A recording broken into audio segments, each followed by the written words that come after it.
Hey there, folks. Um, today I want to talk about raising your voice and why using your voice and speaking up for others matters. I knew that I would get to this conversation on advocacy because that's what it's called officially at some point in time because it's literally been a part of my work for decades, and especially in today's world.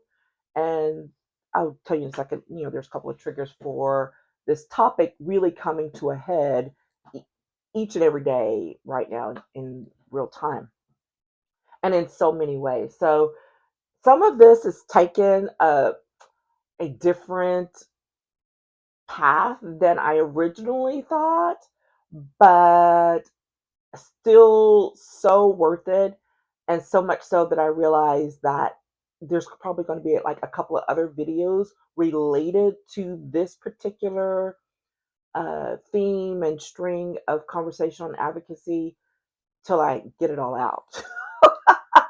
And I say that because I think it's a very important issue because using your voice and being able to speak up in any environment is crucial to making sure that you feel empowered to use that voice and to have your voice heard and all of those things, especially not just in our society at large, but when it comes down to our everyday life and how we respond to people and situations, in our community, in our homes, and in our workplace. Because, hello, there's a lot of stifling going on there.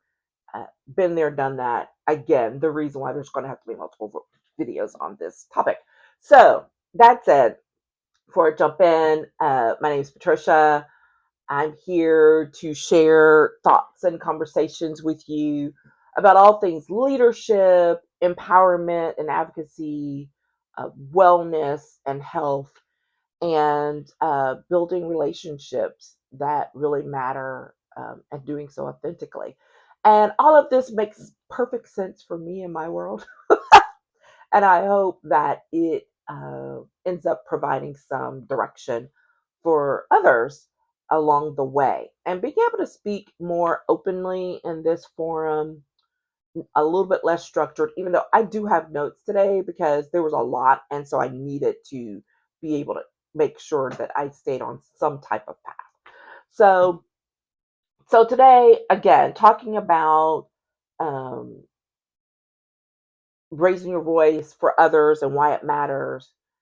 And then it kind of evolved because I started thinking about some other things I've seen in the social media world in the most current weeks about that whole sit down and shut up and how silencing and advocacy in real time, what it looks like. And that's the piece that's really going to take off on another realm.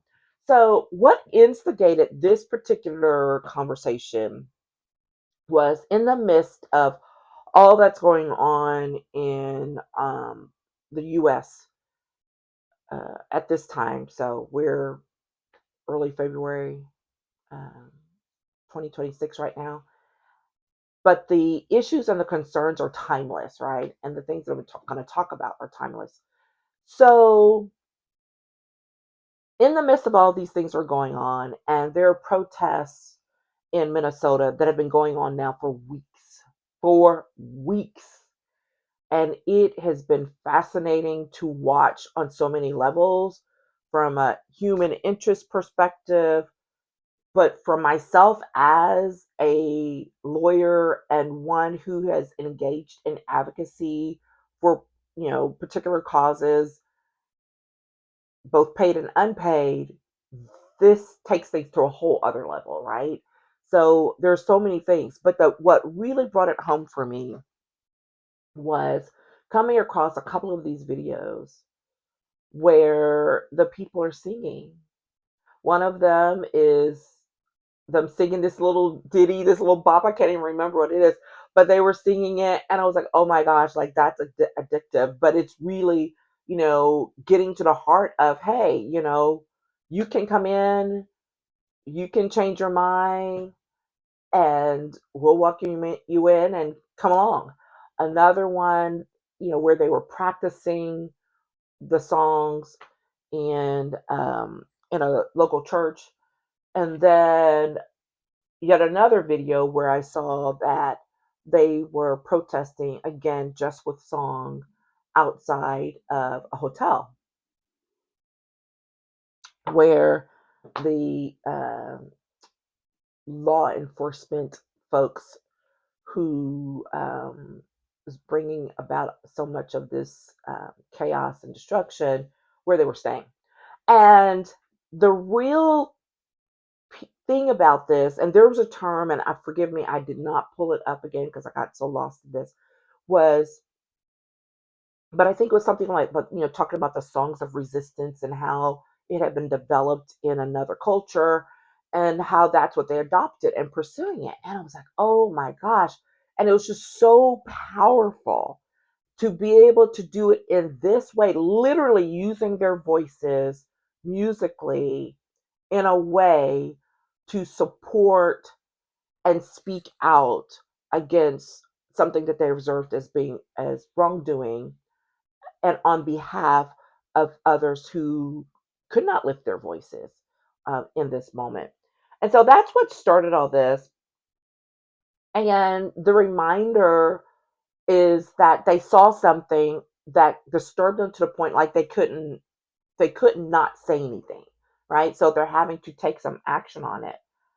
Your eyes see it, your eyes don't lie, but your head just can't comprehend it, right? And that makes so much sense for so many things that are going on in our world, not just today, but in times past, and it will be true in the future as well, right? But here's the thing is that, what's going on right now is so egregious that people from all walks of life are speaking up and against it as we are witnessing all of these activities in real time. So what's fascinating to me, more so even than that, is the responses that these folks who normally don't speak up on social justice types of issues or, politically related topics, whatever, they don't normally do that. But because this has become such a magnitude that they feel personally called to do so, I started noticing this pattern that these different people, unrelated to each other, different industries, whatever, but the responses were the same. The responses to them were basically shut up and dribble, the phrase that was used against a famous basketball player who, made the quote mistake of speaking up about something uh, that was going on in the world around us. Well, this was the equivalent of that. And oh my gosh, there's so many of them. I have these examples. One was this Asian female lawyer who is also an award-winning author and cook and chef who also happens to be the child of immigrants. And she started incorporating her voice on the social issues of the day while she was cooking. And, she was getting, criticized for it. Uh, a wellness and fitness coach. I just saw this one yesterday who was getting notices about, when are we going to just get back to the yoga poses? And then her response was pretty vivid as she used her yoga movements and poses to spell out some words. It was just incredible to see. But she also happened to be the daughter of immigrants. Um, this other one that's really fascinating to me is this self-described oldish Southern white retired couple who are veterans. They live in the North now. I think it's like Detroit, husband and wife team, and I think they're their journey on social media started as a result of them renovating this old house. And then as things progressed, they started talking about issues of the day as well and becoming very, very vocal about it. And literally now are being recognized as influencers in the political space. They've been getting pushback. And how could I forget my plant people? There are several plant influencers who have started, making, in addition to telling the stories of the plants that they work with or saying how you could grow them and all of this, they start talking about the history of some of these plants and what they were used for or where they came from and how they got to the US or whatever other part of the world that they ended up in. So all of them are speaking up and speaking out against what they see and being told to shut up and cook, shut up and exercise, shut up and talk about your house, or shut up and just tell me how to grow my plants.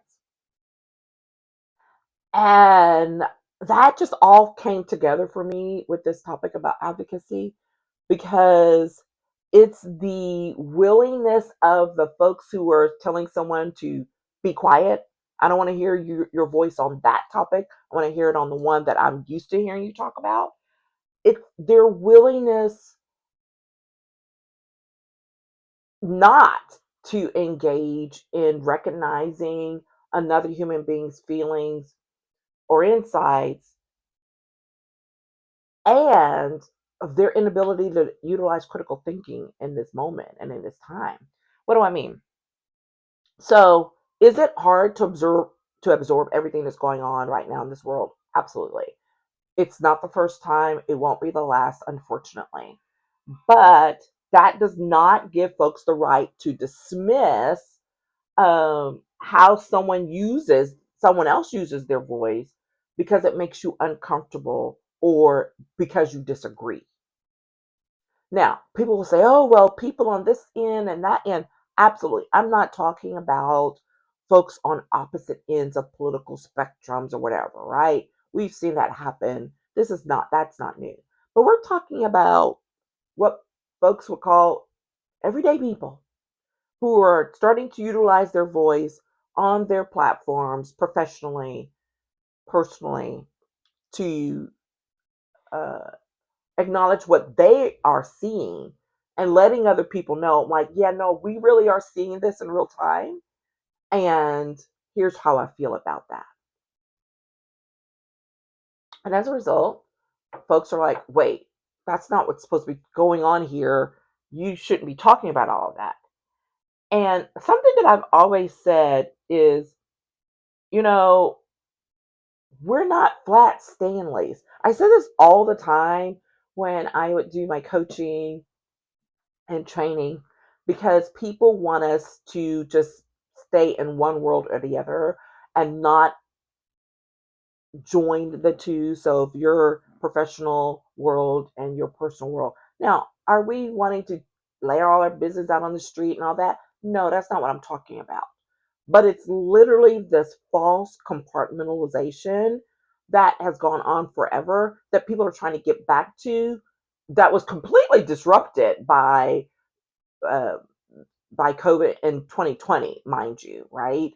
And so folks are again trying to quote normalize things and go back to something that can't be taken back. Like we literally cannot ignore the fact that the world shut down for an extended period of time and we were all working and living from home in real time for months, years, right? It has completely altered how we even do business, live our lives today, where people would have had to fight to engage in remote working before. It is now a standard course of business. Even as folks try to roll that back, it still hasn't gone anywhere completely, and it's not going to, right? So it's that same thing where you're trying to say, yeah, but we want to go back to ignoring all of this other stuff. So don't talk about what you're seeing or your response to it. We want you to compartmentalize what you're seeing and don't share that with us because I just want to hear you talk about plants right now. Remembering, of course, that we all have options and we all have free will to turn off, turn on TVs, radios, our phones, all of the things. But instead, it's this lack of ability to balance that out and instead to try to inject uh, our will onto someone else and tell them, well, you need to stop utilizing your voice because I don't want to hear it that way right now. Right? So that's really what's going on. So that said, here's the thing. I have been doing advocacy work literally almost my entire life. I joined the speech and debate team when I was 14 years old in high school because I decided if I was going to be a lawyer, I needed to be able to speak up and speak well. And at that time, no one believes this, but I was really pretty reserved. I dare I say a little bit on the shy side, but not so much shy because I had lots of thoughts and opinions. I just didn't necessarily share them all the time, and so I was very reserved in how I approached things. And I'm still that way in some ways, but way not so much. That makes perfect sense, right? So but it's where I first learned about what it meant to be an advocate, to use your voice to speak up, and how to use it, right? By persuading, by debating, by storytelling. And so, literally, I have formal training. I did this all through high school. I was competitive. Um, did debate, I did public speaking. My specialty was extemporaneous speaking, which means you go into a room, you pull a topic, whether it might be national, policy issues, might be international, whatever, some topic. You have 30 minutes to prepare a speech on it, and then you go present it, and you have up to 7 minutes to present the topic. Like, I did that as a high schooler. It's literally the reason why if someone were to come to me right now with something, I could say, "Give me 15 minutes, and I'm good, and I could speak on the topic in some way." That's training, right? That's experience that I had in being able to do that. So what I learned during that process is that when we were, let's say, engaged in our Lincoln Douglas debates, those are ones that I that's the ones I did. Very much persuasive, um, on all types of topics. And when we prepared, we had to prepare both sides of the argument. You had to prepare both sides of the argument because when you got to competition, you didn't know which side of the argument your first debate was going to be on until you got there. When you saw the postings and you saw, what side you were going to be on, and then who you were going to be going against, and then you could go prepare and pull your things, pull your notes, pull whatever you had together, and then get your mindset on, you know, whichever side you were going to be on. All right. So here's the thing: there was always going to be a topic or a side that seemed as if it was more favorable than the other. Always. Sometimes it can be a little more balanced, and so that's where your skills of persuasion would really have to come in when you're presenting and using the judges and all of that. But a lot of times there was stuff where it was like, oh my gosh, one side is just so much harder than the other to advocate for because it just the nature of it made it difficult and the way it was framed. And so no one wanted to be on the weaker side of the argument, right? But that's just how it had to be. You learned how to exercise that muscle, however, because there would be times, there would always have to come a time where someone who had the weaker argument, the perceived weaker side, could still win the debate. And that showed that they had developed their critical thinking skills, their persuasion skills to a level that it wasn't just about the positioning of the topic itself. It then became about how you communicated and how it was picked up with the judges so that they realized, hey, in this moment, I'm persuaded to go with this side versus the other. So that's literally how I learned how to be able to perceive and identify issues on both sides of a matter, no matter how controversial. It wasn't about how I positioned myself personally with it. I could see both sides of it because I've been trained to do that. And there we were. So here's the thing. In real life, everything's not going to be so blatantly, oh, this is obviously the right side. There's lots of gray. There's black, there's white, and then there's lots of gray in the middle. And we are all advocates in waiting, is how I described it, right? There's always going to be something that you need to speak up on behalf of. It may not be in the social issues of the day. It could be you needing to go speak up on behalf of your child at school. Been there, done that a couple of times. It could be when you receive a bill in the mail that is clearly wrong, and you know you're not paying this bill because it's wrong. So you have to go get on a phone, go have a meeting in person to advocate for your side of the story. Or let's say maybe on the job where someone's being mistreated. That someone could be yourself, or it could be someone else, or it could be where something's just being presented inaccurately. So you've got to be able to speak up and utilize your voice to do that. We don't all get to exercise that advocacy muscle in the same way or at the same pace, throughout our lifetimes. Some of us have had to do it a little bit more than others. Some of us have had to do it a little bit more than others, not for social reasons, maybe also because it's literally a part of the work that we do. I'm in both of those positions. But the bottom line is, it's not an excuse not, uh, and I know that's a double negative, but that is not an excuse uh, or a justification for not doing it at all, for not engaging in advocacy or speaking up at all, right?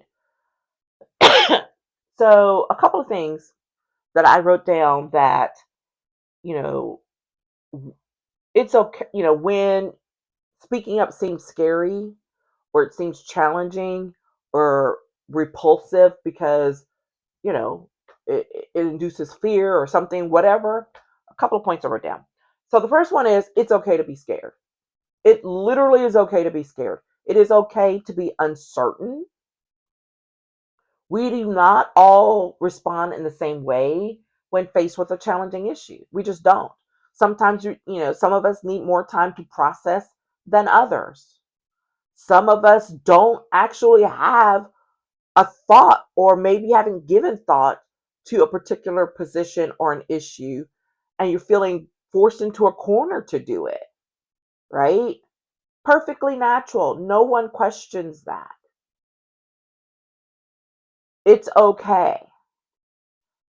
The piece that I will say there before going to the next point is that that also doesn't excuse you from maybe, dare I say, I won't say choosing a side, but being able to articulate one at some point. It means there's got to be work done. That's where I'm really headed. It means sometimes there's going to be issues that come up at home, in our communities, on our jobs, that we're going to feel forced into a corner about, and we're not prepared. And this is what I'm going to say using my high school speech and debate analogy. This is when you have to go prepare yourself. Go learn some things. Be proactive about learning some things so that you can provide a response that shows some critical thinking. Oh my God. I mean, that's all we want. I'm not asking for, Nobel laureate level writing or thinking, but just that you gave some thought to it at all, right? Um, and are able to engage. The second point that I have is that given number one, even if you're scared or you're feeling pushed into a corner, that does not give you or anyone else the right to impose your fear or lack of comfort on others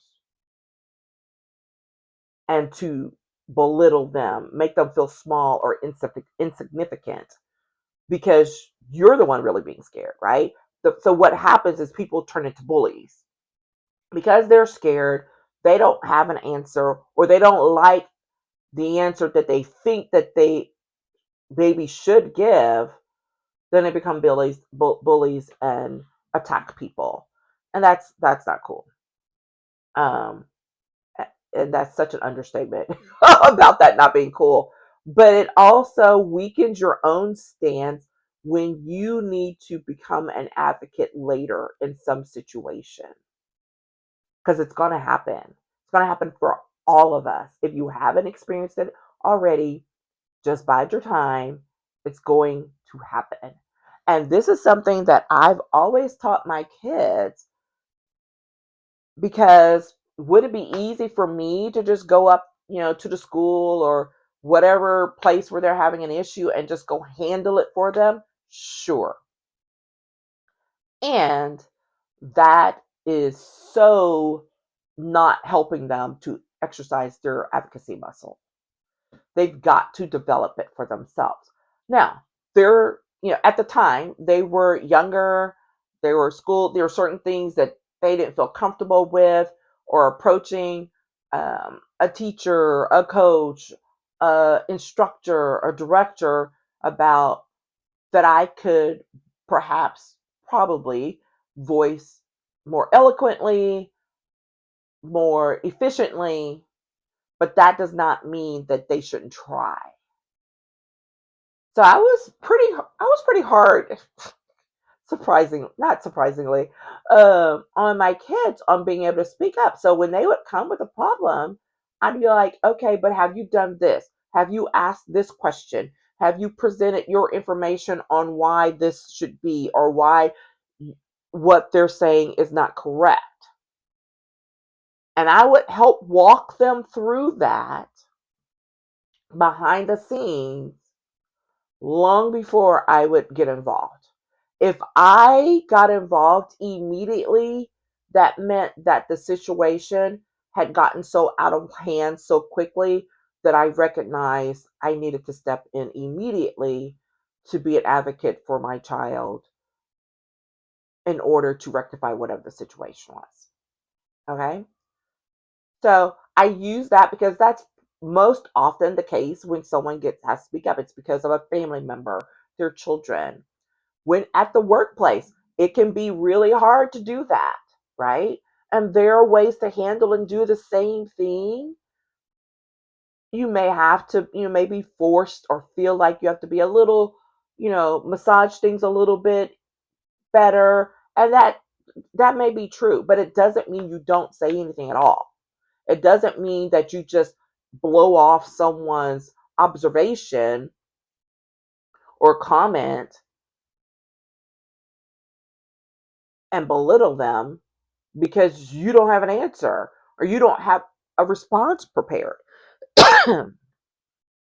Okay. The third point I have is that you literally have to recognize that there generally are two sides to every story, to every issue, and how it's perceived is where the critical thinking part comes in, right? And it doesn't mean that you automatically or ever will agree with what's being presented to you. But it does mean that here's an opportunity to hear out another voice. Because again, remember, at some point, that's going to be you. And to provide some respect to it. This is about mutuality of respect, right? Are there going to be exceptions?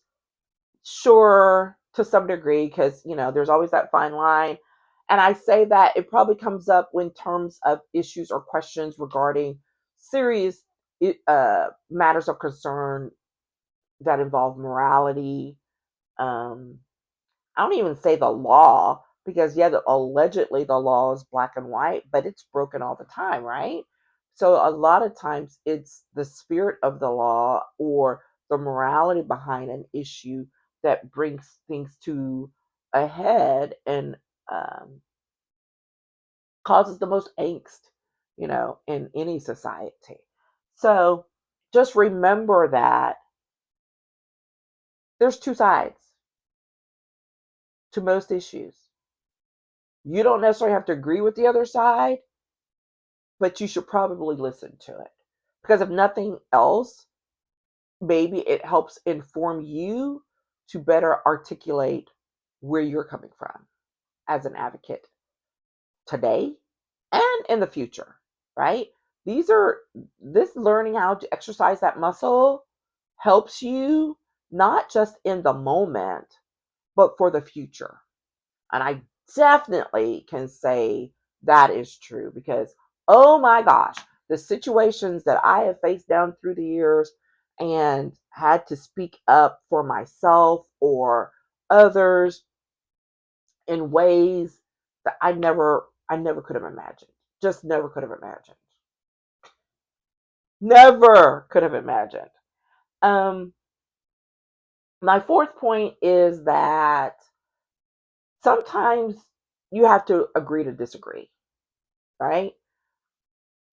But respect, again, remains in place. So I worked in education policy for decades. Um, I was a registered lobbyist. I worked inside and outside of state government at some pretty high levels.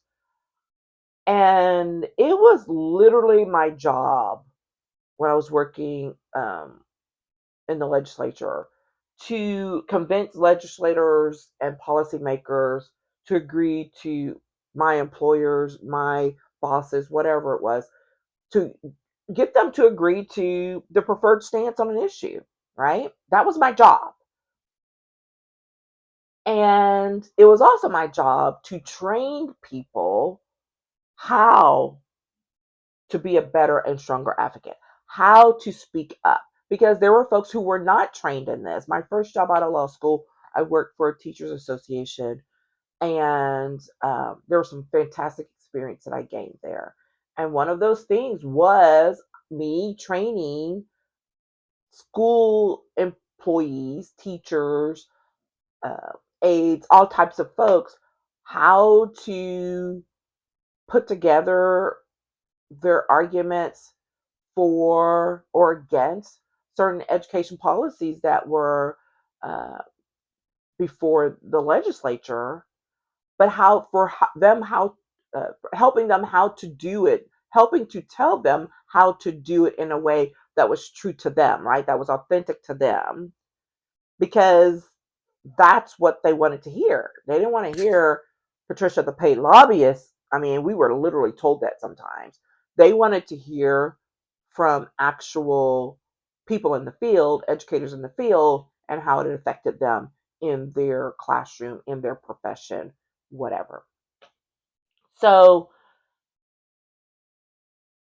in all of that, there were many times I was on opposite sides of an issue with colleagues, people that I had to see day in and day out, that we worked on same issues but for different organizations.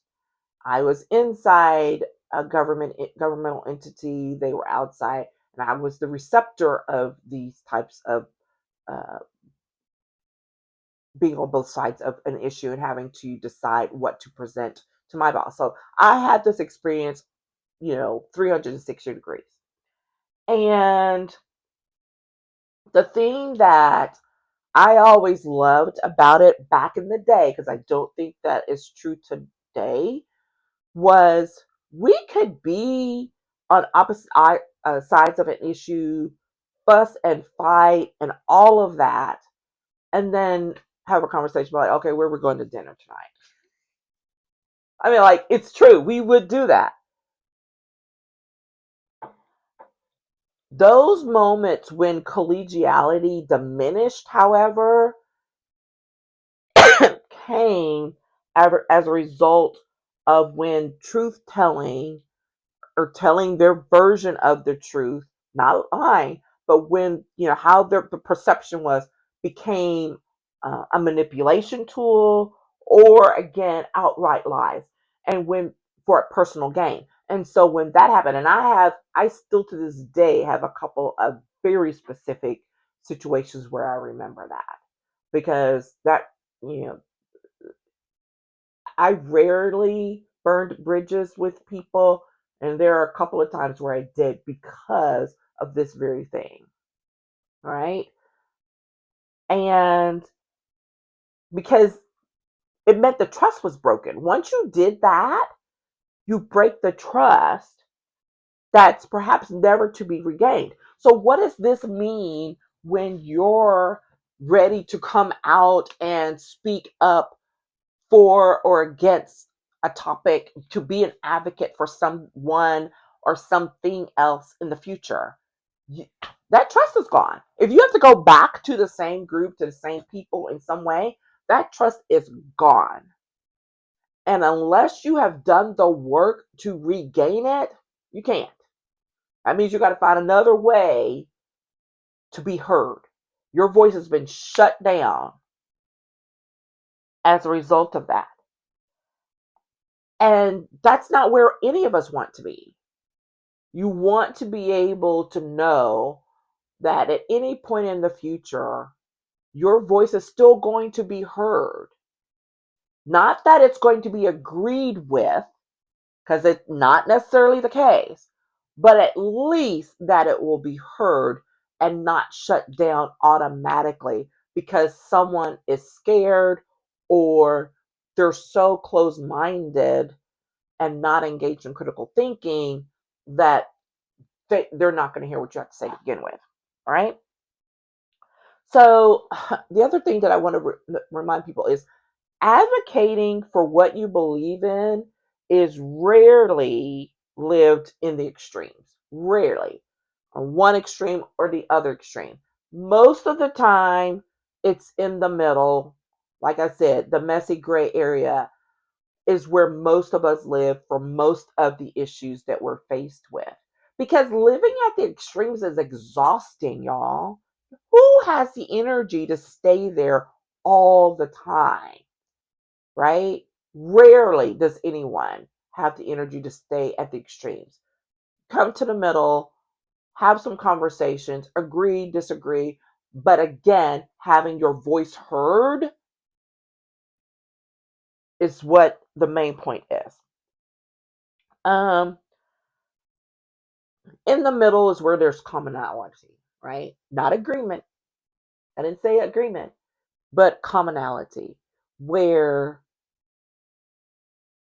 people can talk and have an experience. I just finished reading the book Cast by Isabel Wilkerson. Beautifully written book. Loved it. And in that, this just came to me. She told this story of how she's a Black woman, uh, award winning writer, author, all of the things. And she was in her home a week after, something like that, after her mother had died. I think it was her mother. Her husband had died not too far before that, so she was a widow. She's in her home, plumbing goes out, or something happens. There's water leaking in her basement. So she calls a plumber. The plumber comes out, um, and it was a Caucasian man who, when she opened the door, she lived in a, upper middle class neighborhood and all that. But when she opened that door, he was not expecting to see her. and came in, was kind of dismissive of, not kind of like, was dismissive of her, and she's having to move stuff around because he's just kind of like whatever. So finally she's like this is not getting anywhere. I don't have an answer to what is causing this leak, whatever. And so she started talking about her mother. She's like, yeah, my mother died uh last week, or the last couple of weeks, and it's just been a little crazy around here because some of these things I'm dealing with now, my husband used to deal with, and he's no longer here, and all this. But and so she asked about his mother. Is your mother still alive? And he was like, no. And then he started talking and like that. When she identified that common space of how we're both humans with moms who've gone on, and there's some more to the story, but his attitude switched. He started actually trying to do his job instead of just having done what he did. Was he came in, made an assumption about who she was or what she was, and wasn't really going to be very helpful to. Not only did he find her problem and address it, it was like, okay, we'll have to do all this. He had left, and then a little bit later came back because he was like, oh my gosh, we need to go turn this other thing off, this gas, because we don't want you having problems with, you know, um, something exploding later. And I tell that story because of the commonality factor, right? Where sometimes we have to identify what that is. And it may simply be we are both very passionate about this issue, about this challenge, about this matter. And that is something we can agree on. We're both very passionate. We're on opposite ends of it, or maybe not opposite, but maybe we have differing perspectives. But regardless of what it is, we can have a conversation about it. We can listen to each other and then adjust our beliefs, draw different conclusions or not based off of that. But that only happens when you are willing to speak up and allow others to speak up and utilize their voice, not try to stifle them or tell them to shut up and go do what your regular job is. Go talk about whatever your normal thing is. And for those of you who have faced that, I'm curious. I would love to know some more about that. But for those of you who have faced that situation, I'd love to hear how you addressed it or how it affected you. Because that's going to be one of the additional conversations that I'm going to have, which is the chilling effect of telling someone to shut up and don't don't talk about this, don't move forward, don't speak up, don't use your voice, because that's basically what it is. That's basically what it is. I want to know what that is. And I'm anticipating some more conversation about what that looks like, because everyone will, of course, just jump to, oh, you're just talking about this because of all this social justice and all these things are going on in the world. No, because again, we are not flat Stanleys. We are not one dimensional. We are multi-dimensional people with very multi-dimensional lives. And these things that we have issue with, that we observe, they affect how we approach our work. So this matter absolutely matters in the workplace, because people who are afraid to speak up privately are more than likely not willing or able to speak up in the workplace as well. And that's where you might actually want them to, right? Someone's in a meeting and there's a project and they just let something slide and let someone else take things on, and you come out of it and you're not there as the manager or supervisor or whatever, you're like, hey, what happened? They're like, oh, well, this happened. They're like, well, why didn't you say? They're like, I don't know. I wasn't sure. Exercising that advocacy and using your voice matters in all areas of our life. And we're going to talk some more about that. And I look forward to it. All right. I'm so excited. That was great. I thought it was great. I hope you thought it was great. But I wanted to make sure and share that in its entirety. So this one went um, a little bit longer, but I think that's well worth the time. So I would love to hear from you. Let me know. And I look forward to coming back and talking some more about another aspect of this topic tomorrow. All right. Take care.